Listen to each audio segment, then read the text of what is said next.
नमस्कार, आप देख रहे हैं स्थानीय मेल। मैं हूं रंजित तिवारी।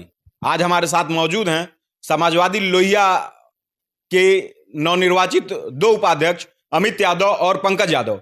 हम इनसे बात करेंगे और जानेंगे कि आगामी विधानसभा 2022 नजदीक है, इसमें इनकी रणनीति क्या होगी। तो अमित यादव जी, स्वागत है आपका। बहुत बहुत धन्यवाद भैया।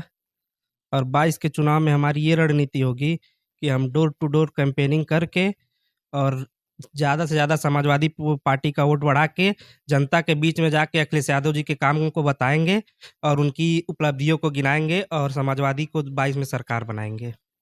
अच्छा पंकज, मैं ये जानना चाहूंगा आपसे कि एक कहावत है, जिस ओर जवानी चलती है उस ओर जमाना चलता है।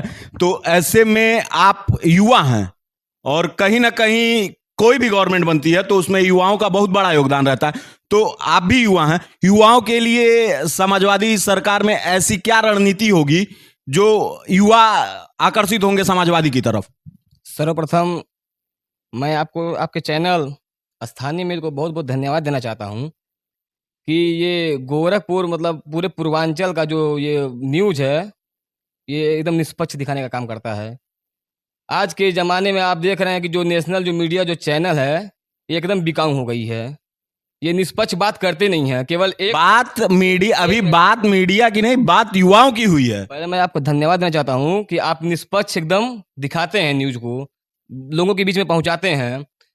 अब जहाँ रही बात 2022 अखिलेश यादव जी की सरकार बनाने की और उनकी जो क्या रहेगी योजनाएं, मैं आपको पहले बता दूं पत्रकार महोदय कि राष्ट्रीय अध्यक्ष माननीय श्री अखिलेश यादव जी जब मुख्यमंत्री थे उस समय आप पता कर लीजिएगा, आपको पता भी होगा, बहुत सारी नौकरियां दी उन्होंने बहुत भर्तियां की, बहुत वैकेंसियां निकाली। और जिन युवाओं को उत्तर प्रदेश में नौकरी नहीं मिलती थी उनको 1,000 रुपया बेरोजगारी भत्ता देने का काम हमारे माननीय राष्ट्रीय अखिलेश यादव जी करते थे। ठीक। और मैं आपको बता दूं, अगर 22 में अगर सरकार बनती है तो उसको फिर हम लोग मतलब राष्ट्रीय अध्यक्ष जी फिर उस नियम को निकालेंगे और भर्तियां तो वो युवाओं की जो सबसे बड़ी जो पार्टी है इस समय वर्तमान समय में वो समाजवादी पार्टी बन के उभरी है। आप देख लीजिए, इतनी बड़ी जनसैलाब उनके रैलियों में उमड़ रहा है। मतलब तो कहीं ना कहीं आप समाजवादी के कार्यकर्ता भी हैं, पदाधिकारी भी हैं, तो समाजवादी इस बार ऐसा महिलाओं के लिए क्या करेगी? कहीं ना कहीं महिलाएं भी हैं मुद्दा इस चुनाव में, जैसे प्रियंका गांधी ने 40% दे दिया है, तो क्या कहेंगे? जैसे देखिए, समाजवादी पार्टी की सरकार में जब समाजवादी पार्टी की सरकार थी तो उस समय महिलाओं को 500 रुपया बेरोजगारी भत्ता दिया जाता था, वृद्धा पेंशन दिया जाता था। और इस सरकार में उस सारी सुविधाएं बंद कर दी गई हैं। सबसे बड़ा मुद्दा है इस समय महिला सुरक्षा। आप देख रहे होंगे तमाम जगहों पे महिलाओं के साथ बलात्कार और हत्या लूट डेली हो रहा है महिलाओं के साथ। चुनाव में आपने देखा होगा कि महिला का साड़ी खींचा गया था। और महिला कानून व्यवस्था के नाम पे ये सरकार एकदम फेल है। आए दिन गोरखपुर शहर से लगाए पूरे प्रदेश में हत्या और लूटपाट की घटनाएं होती रही हैं। आप देखते होंगे कि अभी अपने यहाँ की गोरखपुर शहर में ही चौरी चौरा में 2 लोगों की हत्या कर दी गई और यहाँ तारामंडल में अंकुश शुक्ला की हत्या कर दी गई। और कानपुर से चल के आया था व्यापारी गोरखपुर में, उसको होटल में उसके पुलिस वालों ने उसकी हत्या कर दी। तो ये साफ साफ यहाँ पे पूरी सरकार गुंडा राज पे ही चल रही है। सरकार में कोई जो भी बैठा है वो गुंडा बैठा है। अच्छा, आपके सहयोगी कह रहे हैं कि सरकार में जो बैठा है वो गुंडा बैठा है, क्या ये सत्य है? ये 100% सत्य है। अच्छा आप बताइए। अच्छा, हत्या लूट और बलात्कार तो समाजवादी पार्टी की सरकार में भी हुए हैं। अब मैं बात उसकी नहीं कर रहा हूं, मैं पिछले, आप पीछे मत देखिए। नहीं, पीछे देखेंगे तभी तो आगे बढ़ेंगे। पत्रकार महोदय, अगर आप बात करते हैं कि अपना प्रदेश जो है ये गुंडाओं से मतलब एकदम मुक्त हो गया, योगी जी हम नहीं बात करते हैं, योगी जी कहते हैं। मैं भी उन्हीं की बात कर रहा हूँ, मैंने मुख्यमंत्री जी का बात कर रहा हूँ। अच्छा आप बताइए पत्रकार महोदय, जो आदमी खुद गुंडा हो, जिसके ऊपर खुद इतनी मुकदमाएं लगी हुई हो, वो आप बात कर रहे हैं कि मतलब हमारा जो हमारा राज्य है एकदम एकदम सकुशल, एकदम सब कुछ अच्छा चल रहा है वहाँ पे। यहाँ आप पता करिएगा, आपको पता होगा 2018 में आया था, उसका रिपोर्ट आया था NCRB का। अब उनका रिपोर्ट पता होगा कि सबसे ज़्यादा जो हत्या हो रही है, जो जंगल राज है उत्तर प्रदेश में लागू है, लेकिन ये लोग मानने को तैयार ही नहीं है। नहीं, ये तो कहते हैं कि अपराधी या तो जेल में है या तो प्रदेश के बाहर हैं। अब आप देख लीजिए, अपराधी जेल में है। अपराधी ऐसे जेल में है कि अंकुर शुक्ला का दिन दहाड़े हत्या किया जा रहा है। आपके चौरी चौरा में जद्दूपुर जो आपका कांड हुआ है, दिन दहाड़े लोगों को गोली मार दिया जा रहा है। कानपुर का व्यापारी आता है, उसको होटल में मार दिया जाता है। बताइए आप इसको कहते हैं कि आपका कानून व्यवस्था बहुत अच्छा है। यहाँ पे जो लगे हुए हैं, पुलिस प्रशासन जो लगी हुई है, वो खुद गुंडा पे मतलब उतारू हुई है। सोचिए इतनी ये बातें हुई सुरक्षा की, गुंडागर्दी की। रणनीति क्या होगी समाजवादी पार्टी की? रणनीति होगी युवाओं को आगे लाने के लिए और महिला सम्मान का बात होगा यहाँ पे समाजवादी सरकार में। और बस देखिए, युवा होने के नाते मैं ये चाहता हूँ, युवा क्या चाहता है? युवा बस चाहता है रोजगार।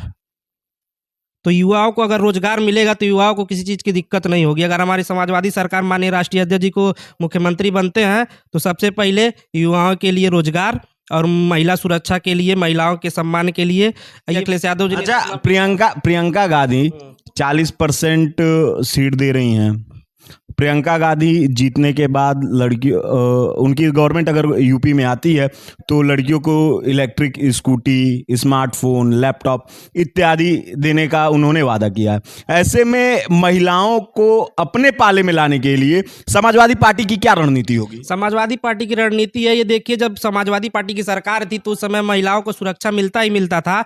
बेटियों को कन्या विद्याधन मिलता था और अखिलेश यादव जी ने लैपटॉप देने का बच्चों को काम किया है। लेकिन ये योगी सरकार इतनी झूठी सरकार है कि इन्होंने लैपटॉप देने का वादा किया था, आज तक ले इन्होंने एक भी वादा पूरा नहीं किया। जितने भी वादे योगी सरकार ने किए हैं, सारे मुद्दों पे योगी सरकार फेल है और सारी जितनी भी उनकी योजनाएं थी, सारी योजनाएं उनकी फ्लॉप हैं। सारी योजनाओं में उनके भ्रष्टाचार पूरा भरा हुआ है, ये आप कहीं पता कर लीजिए। और महिला सुरक्षा जहां तक की बात है, आप जब सरकार आएगी तो आप खुद देखिएगा महिलाओं के लिए माननीय राष्ट्रीय अध्यक्ष जी क्या क्या करेंगे। और 10-90 योजना आखिर दी हुई है किसकी है? राष्ट्रीय अध्यक्ष जी की योजना दी हुई है। आप 10-90 को ये बताइए, 100 नंबर को 112 नंबर करने से नाम किसी का नहीं ना बदल जाएगा? माननीय अखिलेश यादव जी ने 100 नंबर डाला था, 112 नंबर योगी जी ने उनको कर दिया, उससे क्या हो गया उनका?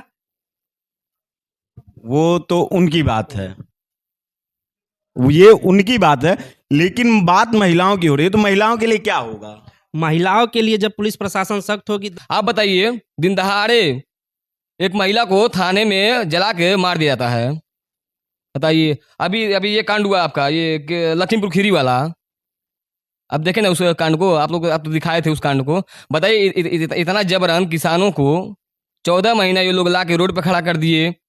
अब फिर अब जब पता है कि अब उत्तर प्रदेश में जब चुनाव आ गया है, तब उसको तो क्या किसानों के लिए क्या आप अगर सरकार में आते हैं तो किसानों के लिए क्या रणनीति लेके आएंगे? माननीय राष्ट्रीय अध्यक्ष जी की जब सरकार थी उत्तर प्रदेश में, तो किसानों के लिए थी। वो अभी आपने कहा पीछे छोड़िए, आगे की सोचिए, तो आगे क्या करेंगे आप?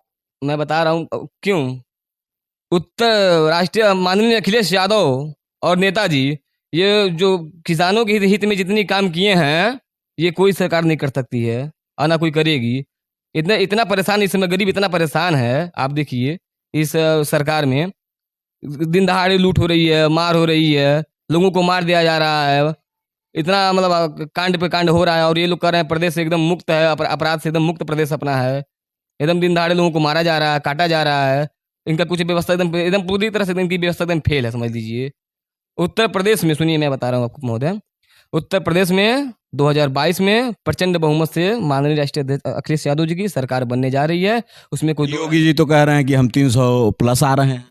अब योगी जी तो कहने को तो बहुत कुछ कहते हैं, अब उनका कहने पर क्या कर सकते हैं हम, बताइए। योगी जी तो बहुत कुछ कहते हैं। योगी जी का केवल एक ही डायलॉग आता है कि ठोक दो, मार दो, इनको काट दो, इनको उठवा लो। बताइए आप। अच्छा, शिवपाल जी से क्या गठबंधन होने के आसार लग रहे हैं? देखिए, चाचा जी के अब मैं उन पर बात नहीं करना चाहता हूँ, क्योंकि वो पार्टी की बात है, वो माननीय राष्ट्रीय अध्यक्ष अखिलेश यादव जी और चाचा जी की बात है, वो परिवार का बात है, हम उसमें नहीं कुछ बोलना चाहते हैं। धन्यवाद। आप देख रहे थे स्थानीय मेल, मैं हूं रंजीत तिवारी।